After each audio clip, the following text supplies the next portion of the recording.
So you're thinking about teaching in China. I've been here for over 15 years. Let me tell you all about the good, the bad, and the ugly. I know China has been a hot topic, especially since that certain app got banned at the beginning of the year. Maybe you've looked more into teaching abroad, or maybe you've looked more into China. Let me tell you all about the pros and cons of living in China first. Let me share the pros, then I'll share the cons. And first, let's talk more about the logistics, then we'll move into some of the more abstract ideas about living abroad. For the first pro, let's talk about money. To be honest, if you're already thinking about teaching abroad, the money in China is pretty good. I've had a lot of friends who have traveled all over. They've taught in Korea, they've taught in Japan, they've taught in Vietnam, they've taught in Italy, and the money that you get in China is pretty decent compared to some other countries. Along with that, the cost of living in China is still relatively low. Of course, there are a ton of different cities. Some cities are more expensive than others, but generally you can have any ordinary teaching job in China and you have enough money to live a comfortable life, no matter where you are. Now, China is not the most foreign-friendly country when it comes to daily life or paperwork, things like that. We'll talk about that more in the cons. However, the pro is they are making it considerably easier for foreigners to come over to China and live in China. In the past, it was quite difficult, and there are so many things that I just got used to that, oh, I can't do that, or oh, that's going to be a big hassle. In the last 2 or 3 years, they have completely simplified or removed a lot of those difficult obstacles that have stood in the way. So in the last 2 or 3 years, I've really seen China opening up more and more to foreigners to make our life a little bit more convenient, a little bit easier. For example, a lot of the tourist visas that were just unavailable in the past have now opened up. A lot of countries can come to China visa free, or something like a 10-day visa free. They're really making a lot of strides to make things a little bit more convenient for foreigners. Another pro is how incredibly convenient my life in China is for those daily life things.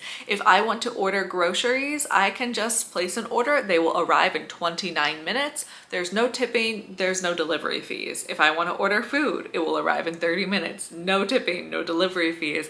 If I want to order something online, sometimes it will arrive the same day. I live in a pretty big city, but even around the country, you're probably not going to wait more than 2 or 3 days to have your order arrive. At the beginning of my semester, my USB broke and I needed to get a new one, so I just went online. It was delivered in 30 minutes. No problem. Another big part of the convenience of living in China is how many transportation options are available. If you want to go to another city, of course you can fly, but they have bullet trains. There are tons of buses between cities and also inside the city. You can use rented bikes. You can use mopeds like e-bikes. There are taxis. There are Ubers. Also, a lot of the cities are really walkable because they're designed in neighborhoods. So for me, if I'm just walking around, 5-10 minute walk, there are multiple coffee shops. There's a bookstore. There's a place where I can fix my bike. There are 2 supermarkets. There are different convenience stores. There are 2 different schools within 10 minutes.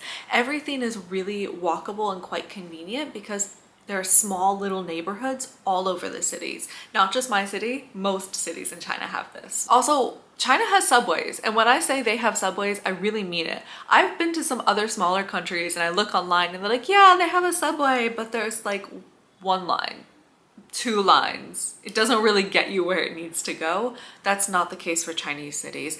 The subways are expansive, intricate, meaning you can go pretty much anywhere pretty easily. All of this too is pretty affordable. We're not talking about a $2.90 New York subway ride. We're talking cents to just ride on the subway. Another pro is that China is generally a very safe country. Now, there are bad people everywhere. There's crime everywhere, of course, but there are so many people here, it creates a different atmosphere. The reason for this is just the massive population. I'm American, and my town in America is pretty small. So if you're walking outside at 10 p.m., 11 p.m., 1, a lot of the stores are closed, and 2, there are just not a lot of people out and about. So it can feel a little bit weird to be the only person walking around. That's not the case in China. People are out all hours of the day. You're always surrounded by people, by crowds, which, you know, is overwhelming. But at the same time, you don't really feel that nervousness of like, okay, I'm walking alone at night. There's nobody around. This is a dark alley.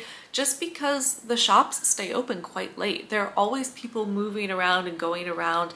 And of course, bad things are going to happen sometimes, but generally it feels safe to go out and about by myself as a woman. Along with that, of course, there are some people who are racist, but generally overall, Chinese people are friendly and curious about foreigners. Generally, they'll smile at me and they'll talk to me and they'll ask me questions. You know, where are you from? How long have you been in China? They're generally very open to communicating with you, learning more about you. And something I love is how forgiving they are with the Chinese language as well. As an American, if you come to America and your English is not good, we're gonna look down on you. It's unfortunate, but I've seen it happen.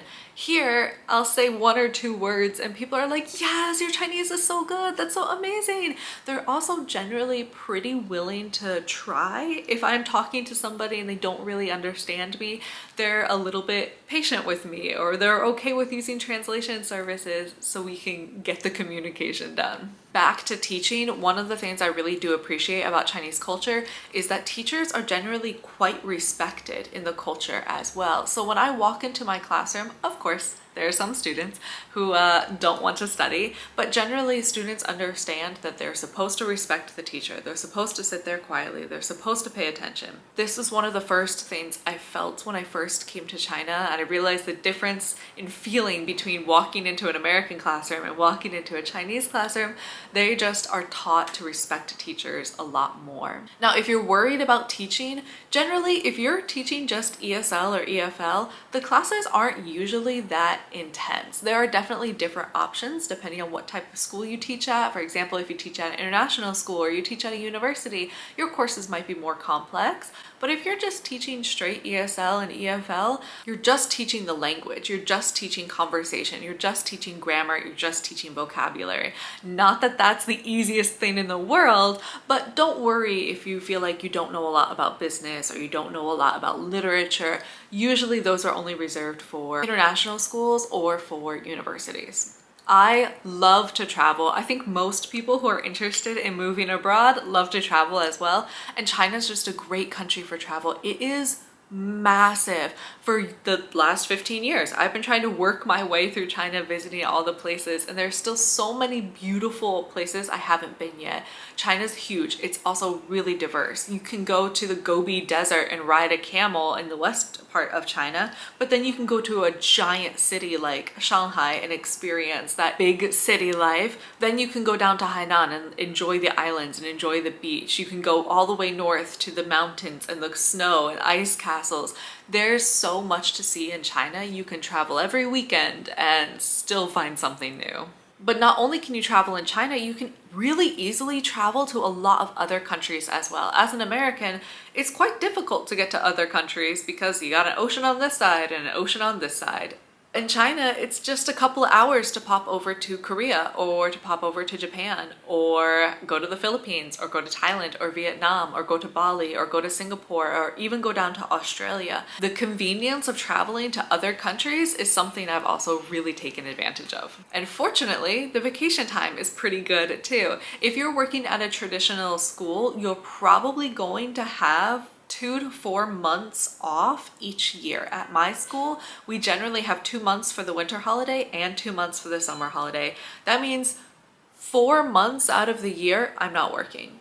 I mean, I can't complain. If you're working at some type of training center or other school, then maybe you would have around 15 days for vacation. However, when I worked at those types of places, I also found that they were quite flexible in allowing me to change my schedule up. So if I was supposed to have class on Monday, but I wanted to have an extended like 3-day weekend, I would just ask them if I could move my classes around, and generally, at least at my school, they were okay with it. Even when I didn't have a traditional teaching job and I was working at a training center or a company that teaches English, I still traveled quite a bit. Let's talk a little bit about the cons. If you had asked me, 10 years ago, should you come to China? Is it easy to find a job? I would say it's really easy to find a job.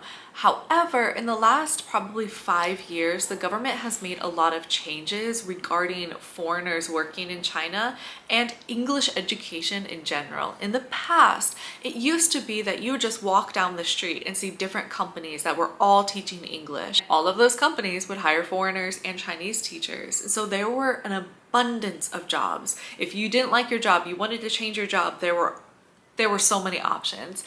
Now, the government has reduced the number of those English training centers, which just means there aren't as many jobs available as there once were. However, so many foreigners left the country during the pandemic that there are still a lot of job opportunities because not everyone has come back and refilled those positions. So that's just something to keep in mind. It's not as easy as it once was to find a job, but there are still definitely options available. Regarding teaching, it's not a career. You cannot come to China with the idea that I'm going to have teaching be my career. I did, and I was sorely disappointed. Basically, no matter where you work, you will always be a foreign teacher. You will always be set over to a different side. You'll be set into a different box. Now, if you don't care about, climbing the ladder and really improving your skills and really improving your career, then that's okay. If you just want to go and do a good job and be a great teacher for your students, get your paycheck, travel, China is an amazing, amazing place for that. Even for me, someone who really does care about climbing the ladder and having a career, I just had to come to terms with the fact that my school was never going to recognize me and give me options for my career. And instead, I just turn my focus to my students. When I plan a really good lesson, I'm planning it for them. I'm not exactly planning it for my career trajectory in China, because that just doesn't really exist as a foreigner. Now, while the government has made a lot of changes, making your daily life easier as a foreigner in China, that's just daily life. If you want to do anything serious, it is a nightmare. If you want to rent an apartment, only certain landlords will rent to foreigners. If you want to open a bank account, my goodness, it is a disaster. My friends and I have a group chat, and every time we say, I have to go to the bank, the responses are just, I'm so sorry, see you next month, because it is an ordeal. Anything that requires paperwork is a huge pain. So if you can get your school to help you, that is going to be the key. I've had some schools who have been really excellent with this. They take over everything. They help me find an apartment. They help me process my visa. They help me open the bank account. They go with me. They guide me by the hand and help me, because even if your Chinese is good, it's always going to be a disaster, and it does help to have a Chinese person there who knows their side and then also knows your side. So if you can, just choose a place that seems to be very helpful in helping you set up a bank account, helping you get a phone number, helping you get an apartment, all of those things. Another problem is that everything in China is connected to your phone number and your ID card. As a foreigner, that means our passport. But a lot of things don't have the option of using a passport. Even if it says we accept passports, half the time it doesn't actually. So there are a lot of random things that you just can't do. For example, if I buy a train ticket, I can't change the ticket because only Chinese people can change the ticket. If I'm renting a bike, like a city bike, there are 2 companies I can use and 1 company I can't use because foreigners just can't use that brand. If I'm shopping online, there are just some random objects that I can't buy as a foreigner. If I'm looking for medicine, there are just some brands of medicine and some certain medicine I can't buy because I'm a foreigner, because everything is connected to your passport or to your ID card. Another technical thing is you're not going to have the same benefits as local teachers. You're not going to have the same insurance. You're not going to have the same retirement plans, things like that. To be honest, retirement plans at the moment don't really exist for foreigners. So all of that is just a little bit different as well. To be honest, I could probably talk for another 20 minutes about all the pros and cons. I've been here a while. If you want to see another video sharing more details, just let me know.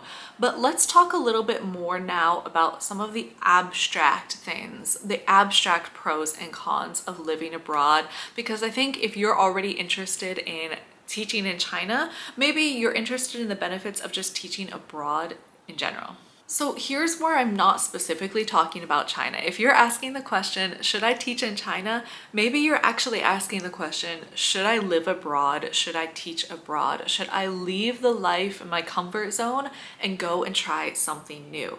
Short answer, yes, absolutely. I think this is a benefit for literally everyone. And again, I could probably talk for 20 minutes about the benefits of leaving your comfort zone and leaving your culture and trying something new and exploring. Now, before I go into it, I just also want to say, why not try? You can always go back home if you don't like it. That was my plan.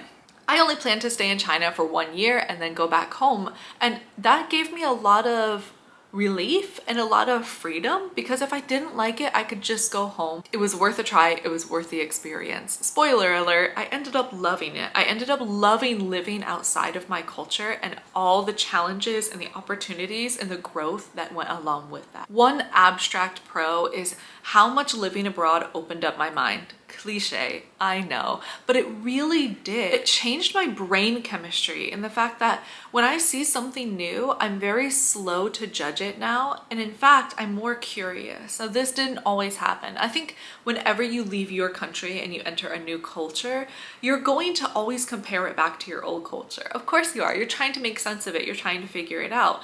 And that comes with a lot of judgment, and that comes with a lot of assumptions. And sometimes those are right and sometimes those are wrong. For example, when I first moved to China, I lived in Hainan, which is a lower income area. It's also a crazy hot area. And so the first bed that I slept in didn't have a mattress. I just walked in, it was a wood bed frame, and they had this like bamboo mat that was quite thin. It was just made of bamboo, so again, not soft, laid over the bed. And I saw that and my brain immediately went, oh, third world country. These people don't have money. Well, come to find out from talking with people more and more, I kind of mentioned the fact that I was surprised there was no mattress. And the people I was talking to said, well, of course not. That's really bad for your health. In Chinese culture, they believe that having a harder surface to sleep on is better for your back. They were like, we would not want to have a soft mattress. We want to have something that's firm, that gives us more support. And then they also said, do you know how hot sleeping on a mattress would be? The bamboo mat raises everything a little bit and kind of allows for air circulation. It's like a natural coolant for the body. And when we're talking about well over 100 degrees, well over 40 degrees Celsius, Hainan is hot. So anything you can do to cool yourself down at night, that's a win. For me, leaving my culture and entering a new culture, I saw that and I said, oh, that's really sad. It's really poor. And they said, no, we don't want your cloth mattress anyway. We like our way of doing things. So that's what I mean in the fact that it just opens your mind a little bit more. Instead of saying, that's weird, I don't like that, that's strange, it changes you and you start to view everything as, oh, that's interesting. I wonder why that happens. I wonder why they do that. And that has extended to every part of my life. I've become a more creative, more curious person, even with people from my own culture. When I go back to America and someone says something, I think, I wonder why. I wonder why you think that way. I wonder why you believe that, rather than judging. And I think we can all agree in our world today, we need a lot less judging and a little bit more acceptance and open-mindedness when talking to different people. It's also made me a more empathetic person as well, because I spend my days learning about other people and hearing what they think and hearing their struggles and hearing what they go through. And also, when I go back home, there's so much that my family, my friends back home don't understand about the struggles and things that I've gone through in China. And it just really has reiterated to me the fact that you really don't know what people are going through. There are days that I'll go to class and I would, especially when I first came to China, I would just feel so homesick and I would just feel so sad, but my students didn't really know that. And there's so many days that I would feel sad because, you know, it's Christmas Eve and I'm going to work on Christmas Eve and I'm not going to see my family. And there are so many difficulties that Chinese people go through or Chinese young students go through that I didn't experience as an American. It just makes me more empathetic to the fact that everyone has their own things going on and you don't really understand what's going on behind closed doors in someone else's life. It improves your critical thinking as well, because you not only get to learn about a new culture, but you get to see your culture in a new light. Hot take, but having a baby should not put you into debt in America. It just shouldn't. Every time I go to the hospital in China or I go to the doctor in China and I see Chinese people scan their card and the bill says $0 because it's covered, I'm still amazed. When I go to the doctor and I do need to buy some expensive medicine and they're like, oh yeah, that'll be $3. I'm amazed. In becoming more open-minded, you get to view your own culture in a new light. Now, being open-minded doesn't just mean you see all the bad things about your culture. On the flip side, it means you get to really genuinely appreciate the positive things about your culture. Having been in the Chinese education system, I really appreciate how Americans value creativity and independence in our education. I really value how much everything is focused on the practical. I get to really value our sense of independence and how our parents train us to be very independent from a young age. I really appreciate how direct Americans are in their communication and in their speaking. I appreciate how much Americans care about preserving their freedom. But you know, talking about freedom, what does that even mean? Because yes, in America, you have the freedom to be a Karen. What does that really mean? In America, you have the freedom of free speech. What does that really mean? Being in a country that has different values and different freedoms allows you to look at your own country's values and freedoms in a new light. You get to appreciate the positive even more, and maybe you get to notice some of the problems with the negative ones. I absolutely love the freedom and flexibility this job has given me. I know in America you don't get that much vacation time. It is still mind-boggling to me that I have 4 months of no work a year. That allows me so much freedom. I'm able to travel, I'm able to read, I'm able to pursue different hobbies, I'm able to pursue different friendships because I have the time and the flexibility to do that. And having those experiences has changed me forever. I truly don't think I could ever go back to a 9-to-5 job now that I have experienced what it means to have a better work-life balance, to have time off. And you also get to hear about other countries as well, because it's not only Americans who are coming to China, it's people from everywhere. So I have friends from the UK who talk about what their work culture is like. I have friends from Italy, from Europe who say things like, oh yeah, we just shut down all of August because you should just have time to relax and spend time with your family. You get to learn about how other people view the world, not only that one culture you're living in. And that has changed me so much. I can't buy into the 9-to-5 hustle culture because I have talked with so many people all over the world who do it differently, and I've gotten to experience a new style of living that has given me so much freedom and flexibility. I will never take that for granted. Okay, I have been talking for a very long time, and to be honest, I could probably talk for another 2 or 3 hours because there really are so many pros and cons to teaching in China. Here's my advice. In summary, if you're thinking about teaching abroad and moving abroad, absolutely yes. It doesn't have to be China, but absolutely yes. The way it changes you as a person, the way it makes you more confident, it makes you more independent, it makes you more open-minded, it changes your way of thinking forever, do it. If you feel the urge to do it, absolutely pursue that. I do think China can be a really great choice, especially if you're trying to make a lot of money and you have a low cost of living, you're worried about safety. I think China can be a great choice. If you have any questions, you can leave them in the comments down below. I get asked questions all the time, like how did I prepare to become a teacher? Or was I interested in Chinese culture or Asian culture to begin with? So if you have any questions, feel free to leave them down below. If you'd like me to make another video, like the video so I know. You can also check out more videos on my channel. I have some vlogs so you can see what daily life is like, and I also have some teaching advice videos too, that whether or not you're teaching in China, maybe you could watch those videos so you're better prepared to be a better teacher if you actually become an ESL or EFL teacher. Okay, that's all for today. I will see you next time. Have a great day.